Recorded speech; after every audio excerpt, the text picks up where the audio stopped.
Hey, I want to welcome you back to Fairwinds RV. I'm Candace. Jeremy is taking the week off, at least from the video aspect. He'll be probably doing all of the editing because he's better at it than I am. But in this week's video, I wanted to give you a little bit more background onto kind of our RV about face and also share some of the ways and products that we have used to kind of manage some of the overnight care and bathroom safety for my father-in-law. So if you haven't done so already, go ahead and hit those like and subscribe buttons so YouTube knows that you're still enjoying our content, and we'll be able to continue to bring you content on both RVing and now some stuff on Lewy body dementia and how we're dealing with it and getting through it.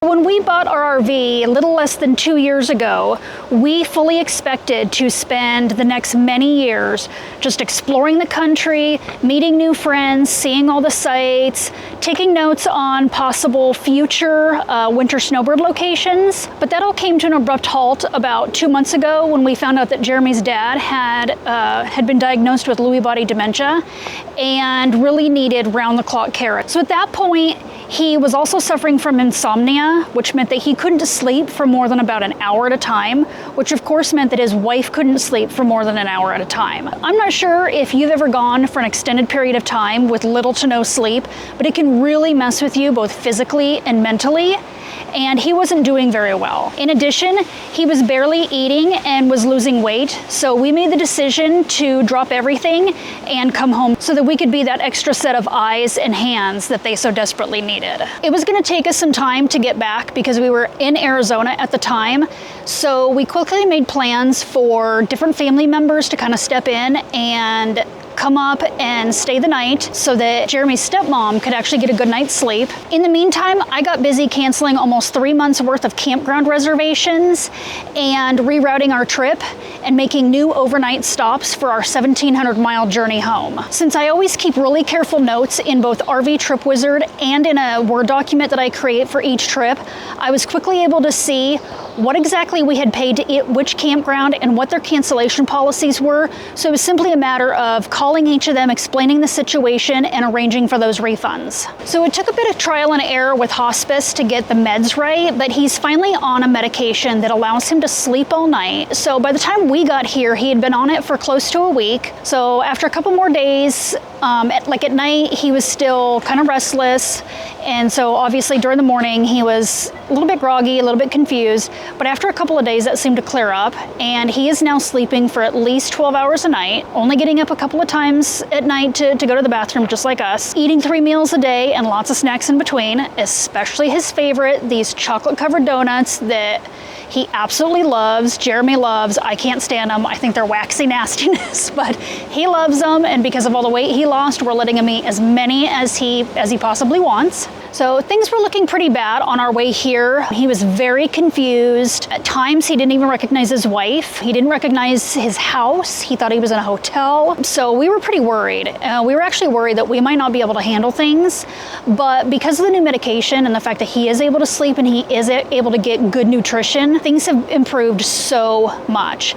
He is now walking around the property with us. He's sitting and watching movies most evenings, which is something we never thought they'd be able to do again. He's very steady on his feet. I mean, there are still times when, especially after waking, he's a little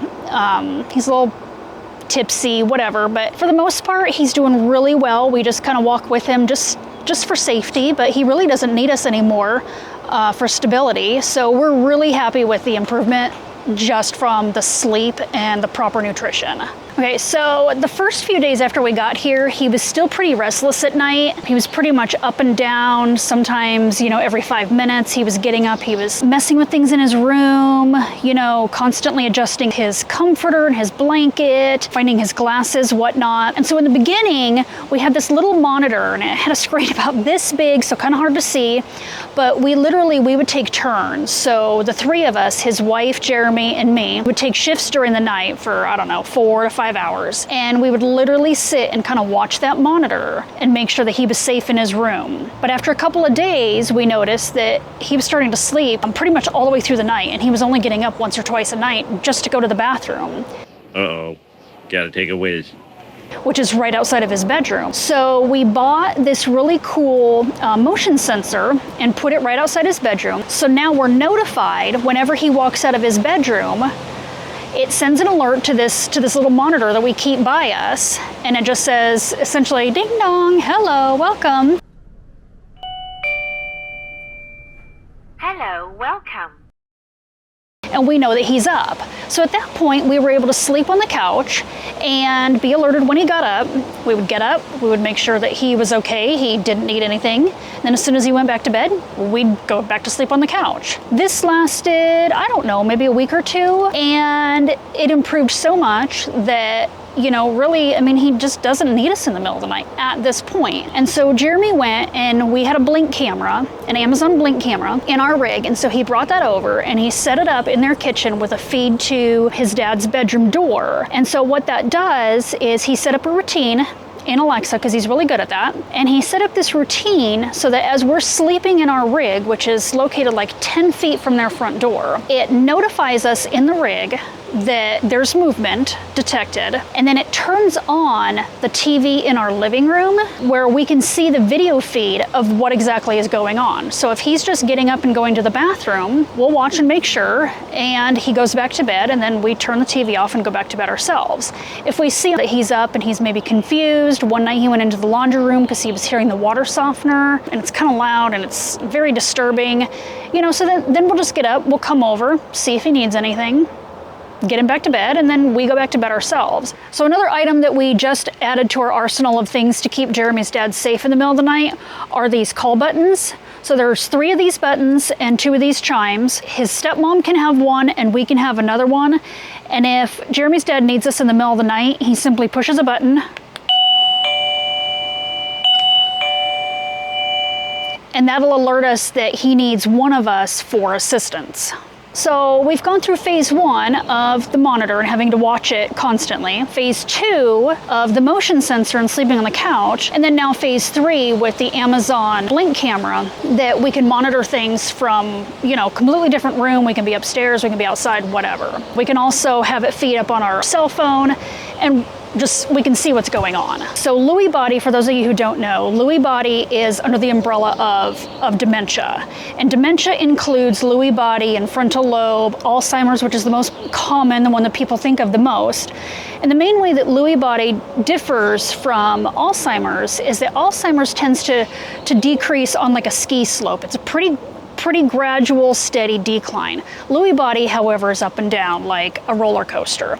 So we know that things can change at any point. These things can change. The cognition can change hourly, it can change daily, even weekly and monthly. So he might be a little bit more confused in the morning, but good in the afternoon. He might have a week of really good cognition and then he'll decline for a little bit. So it just depends. So at any time, we still have the monitor, we still have the motion sensor, and we can go back and forth as need be based on his current needs. So one of the first things we did after we arrived was to remove the shower doors from their downstairs shower and replace them with a regular shower curtain to make it easier for him to get in and out. We also replaced their standard shower head with a handheld shower head to make it easier for the person assisting him, whether that's hospice or his wife or one of us eventually, and to keep him from being sprayed in the face if he was sitting on the shower chair that one of his stepdaughters brought over. There's nothing worse than trying to take a shower and you've got this constant spray of water in your face. So good news though, he has improved so much in his steadiness that he has not needed to use that shower chair for the last several showers. So it's still in the shower just in case, but he hasn't needed to use it. We had also mentioned to him that we were interested in installing grab bars in the shower. So the first time hospice came out to help with his shower, after we got the doors down, he told us exactly where he wanted the bars for extra stability. So we went out and bought some bars and got them positioned exactly where he wanted them. So unfortunately, we weren't able to do the screw-in kind because they have a shower insert. So it's hollow back there. There's just no way to get those screws in unless you use like really long screws. So we had to go with some really highly rated suction cup ones. And the thing with that is that you need to make sure before every single time you use them that they're still attached. And finally, especially in the middle of the night and early in the morning when he is a little bit weaker, it can be harder to get on and off the toilet. So we found this really cool toilet safety rail system. So it's got handles that he can use to lift himself up, and it attaches to the original hardware on the actual toilet seat, and then it has some feet that sit down on the floor for extra stability. The neat thing about this one though is that the handles are easily removed on shower days, so we can take off one or both of the toilet handles, which is right next to the shower, so that he doesn't have to try to maneuver around them to get in and out. So links to all of the products that I've mentioned that we're currently using will be down in the description, and they'll also be on our Amazon store page on our website. All right, so if you have any tips, tricks, suggestions, comments on things that we might want to try, products that you used, whatever, helping somebody with dementia or keeping people safe, especially in regards to outfitting a house to mitigate fall risk, we would love to hear those suggestions. So go ahead and put them down in the comments. As always, thanks for watching, and we'll see you next time.